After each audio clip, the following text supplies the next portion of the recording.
นยังมั่นใจบริษัทนี่แหละก็เลยโอเคจ้ะประมาณ 2-3 เดือนมันติดใจ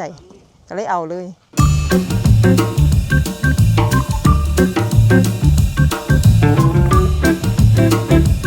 ความมักส่วนตัวจ้ะคือแบบเห็นแล้วมันอยู่นี่มันวิวมันสวยแม่พี่ก็เลยตัดสินใจถ้าเอาบ้าน2 ชั้นก็คือเห็นวิว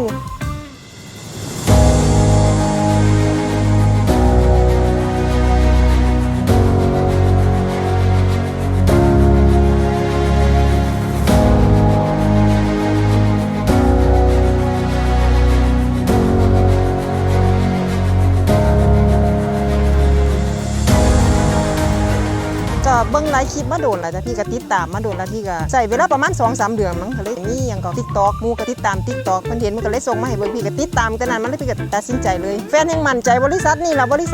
เลยโอเคจ้ะประมาณ 2-3 เดือนมันติดใจก็เลยเอาเลย